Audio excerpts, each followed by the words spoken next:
Hi. Okay, we did our introduction to toe-up socks. We've already done a cuff-down sock in previous videos, so we're going to do a toe-up sock. And in order to do that, I bought my sock yarn, which is usually 100 grams, give or take, and I've divided it into two cakes that are about 50 grams each, because it takes about 50 grams to make a sock. So this way I know that I have one sock in one cake and one sock in the other cake. Now when we do two at a time socks later, we're going to separate them also because you have two yarns going at one time. But for now, we're just going to use one, so I'm going to put this one aside. The other thing, I have a link in my first video, and I'll try to remember to put it in this video, for my angelic toe up round toe pattern. I found that when I was knitting cuff down socks, I really liked the round toe. It fit my foot better. If you like a different toe, we will do other toes later, but for now we're going to do the round toe, which is easier. If you have a toe that you like and you know where to find the pattern, go ahead and do that toe, but I'm going to show you how to do this one today. Okay, my yarn is on my right side because I'm right-handed. So pour yourself a little bit of yarn, and if you want to, you can write this down. I'm going to leave this set right here while we work. But the first thing we want to do is we want to cast on 8 stitches, and we have 4 per side. Now remember, when you do a circular needle and you're working both sides, to make a row you have to do both sides of the needle, the set of needles. So we need to remember that. Okay, so I take my yarn, and since I'm only doing about 8 stitches, I'm not going to leave a great big tail. You can see it's probably about 8 inches, and I lay it so that my loose tail is on my left and my working yarn comes out of my right. I go ahead and I'll hold it with my fingers to keep it a little tight, and then I'll make myself a little space right there. So then the next thing you want to do is you want to get your needles and you want to put them together so that the tips are pretty close together. And if you can see my tips, there's a little space between the very tip. So I want to put my fingers going towards me. I want to do the same with my needle, and I'm going to put, when they're looking this way, this is my left needle. So I'm going to put that under my yarn. Now I'm using sock yarn today, and hopefully it won't be too hard for you to see. When I twist it, you can see I have 1 stitch on my right needle. So since my left needle is empty, we're going to go back and forth between our yarn. So I'm going to go to my leg on the right side and wrap it around that needle. So I have 1 stitch on each needle. So I'm going to go back to the right hand side yarn, and I'm going to wrap it around my left needle, under and over, and I'm going to do the same thing. I'm going to go back to my right hand yarn and put it on my left needle, and we're going to do that until we have 4 pieces of yarn, 4 stitches on each needle. Now I have 3, this will be 4.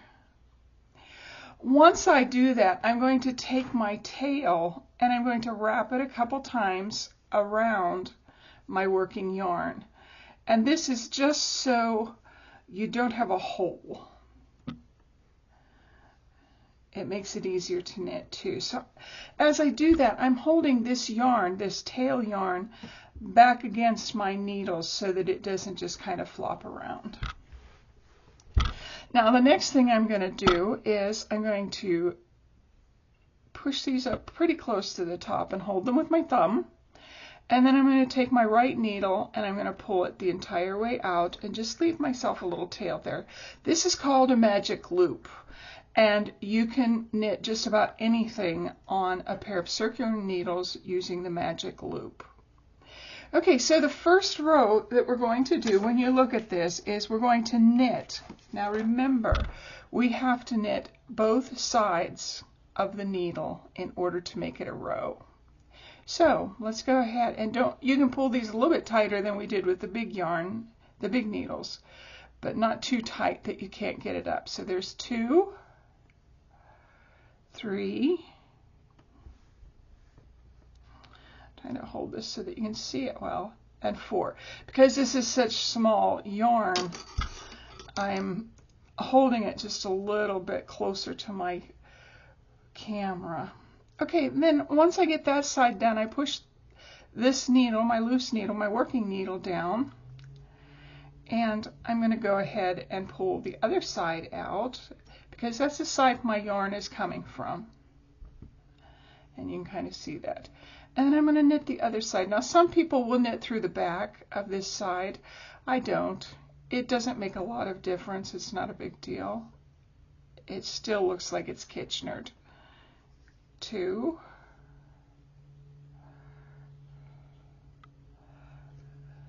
3. Now also, I'm not using a big yarn and big needles. I figure we have done some videos with other sock things with those big yarn and needles so that you could see what we were doing. And so this way, I'm just kind of walking you through the progress of what we're doing. Now, at this point, you can see my non-working yarn is out of the top, and this is my other side. So you can actually take that non-working yarn and pull it from the back between your needles, and then let it lie here. And as we get working, you'll see why, because sometimes it can get a little confusing where the beginning of your round is, and you always want to end by knitting one and then knitting the second needle. Okay, so we've gone ahead and done that. The next thing we want to do is we want to knit front and back in each stitch, which if you have 8 stitches, that's going to give us a total of 16 when we are finished. So let's go ahead and do that. I'm going to push my needle down to where I can knit. I want to make sure that I have my working yarn coming off of my right hand needle. I'm going to pull my needle, and then I'm going to go ahead, and I hope you know how to do a knit front, knit back. We put our needle through the front leg of our stitch, wrap it, but we don't take it off. And then we go into the back of that same stitch, wrap it, and now when we pull it, we can pull it off. And what you've done is you've made 2 stitches. And we're going to do that again. We're going to put it through our first leg, wrap it, and take it through the back and wrap it. So we want to go ahead and do that the whole way through on both sides. Now remember, it takes 2 sides of the needle of your work to make 1 row. So I have half done because I've only done 1 needle. I have to come back and do the second needle. So, and you'll see me, I pushed my cable. I have too many times pulled out the wrong side when I pull. So let's go ahead and do the other side.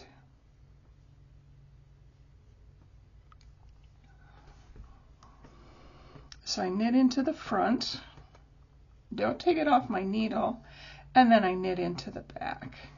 And now I can take it off my needle. And again, knit into the front, knit into the back,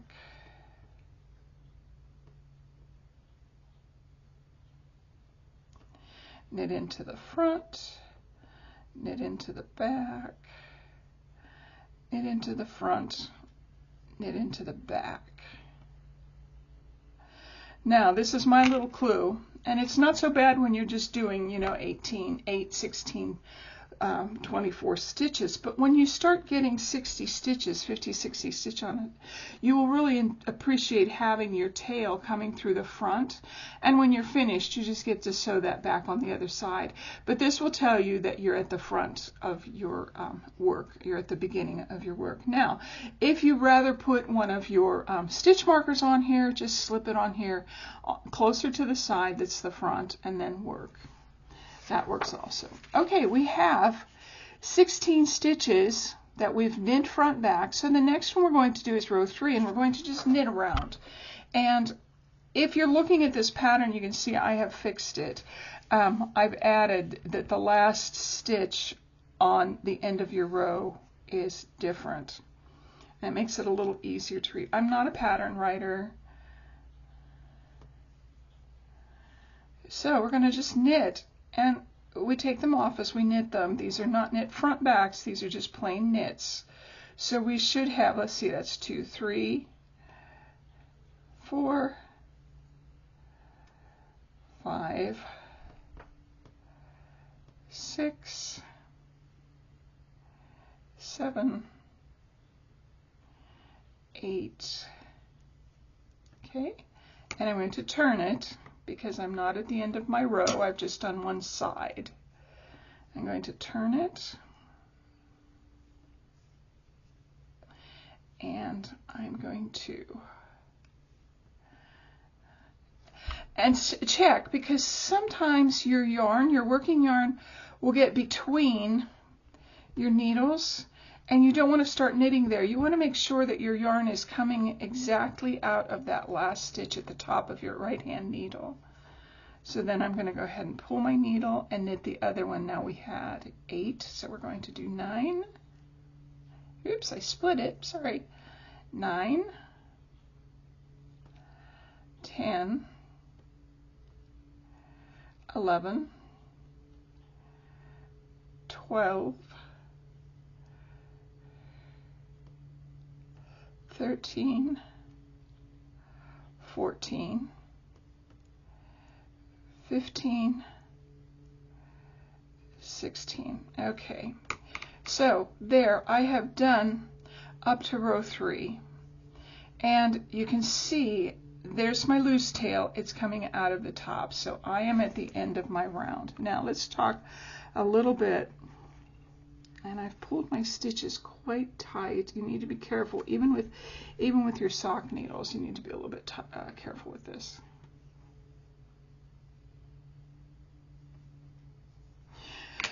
Okay, so you're just going to go ahead and follow this through, and we're going to do row 4 so that you can kind of see what I mean by this. But I did want to show you the difference in my yarn and my needles.